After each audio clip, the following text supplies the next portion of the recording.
भट्टी साहब, सब हमारे पैनलिस्ट तकरीबन ये कह रहे हैं कि हाँ जी, पॉपुलैरिटी कुछ हद तक मुतासिर होगी या अवाम में मकबूलियत मुतासिर होगी, लेकिन अभी जो एपीसी में खिताब किया नवाज शरीफ ने, उसने तो बड़ी हलचल मचाई है।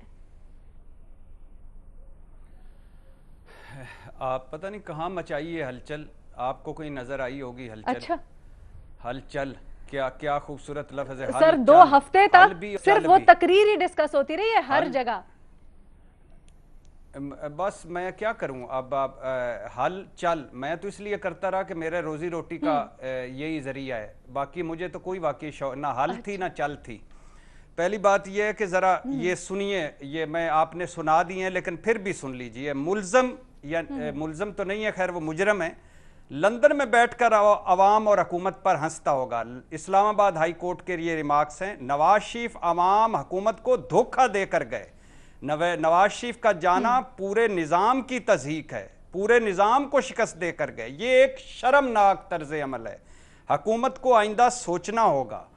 एडिशनल अटॉर्नी जनरल ने कहा नवाज शरीफ ने एक मरतबा फिर वारंट गिरफ्तारी वसूल करने से इनकार कर दिया। कौंसल अताशी हसन नवाज के सेक्रेटरी वकार अहमद की दरखास्त पर दोबारा वारंट्स लेकर इवनफील्ड गए, मगर किसी ने वसूल ना किए।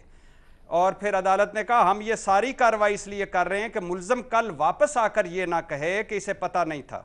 और नए प्रोसिक्यूटर ने कहा कि वो जानबूझकर छुप रहे हैं। जज साहब ने कहा वो छुप कहाँ रहे हैं, मुल्ज़म तो पूरी कौम से खिताब कर रहा होता है। अब ये कहा ये था, और इसके अलावा थे आज इस्लामाबाद हाई कोर्ट में 2 बयानात सुन लीजिए। एक एहसन इकबाल साहब का, जब मियां मोहम्मद नवाज शरीफ साहब चुप थे तब जब उनसे पूछा जाता था तो वो कहते थे, एहसन इकबाल साहब ने कहा वो वहाँ नवाज शरीफ वहाँ सियासत के लिए नहीं गए, वो सियासत पाकिस्तान आकर करेंगे। इनकी फैमिली और सब की ख्वाहिश है कि इनकी तमाम तर तवज्जो इलाज पर होनी चाहिए। और ये जो हुर्रियत पसंद शाहिद खाकान अब्बासी ये फरमाया करते थे वो सियासत में हिस्सा लें ना, उनकी सेहत इजाज़त देती है। और मैं समझता हूँ कि अखलाकी तौर पर जब वो इलाज के लिए गए हैं वो सियासत में हिस्सा नहीं लेंगे। शाहिद खाकान अब्बासी। अब आज नवाज शरीफ साहब का एक जुमला बड़ा खूबसूरत है, शहबाज शरीफ ने हमारे बयानिए को तकवीयत देने में अहम किरदार अदा किया।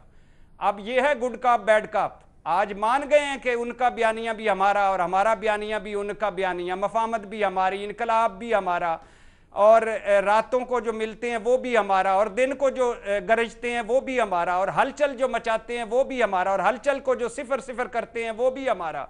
क्या शहबाज शरीफ साहब हमारे बयानिए को तकवीयत देने में अहम किरदार अदा किया। अब मुझे बताएं मैडम शेख, इस मज़ाहमत, इस इनकलाब, इस सिविलियन बालादस्ती, इस वोट को इज्जत दो के पल्ले कुछ रह गया है आज के इस रिमार्क्स के बाद? जमहूरियत में क्या आइन की पासदारी नहीं होती? जमहूरियत में क्या इखलाकियात नामी कोई चीज़ नहीं होती?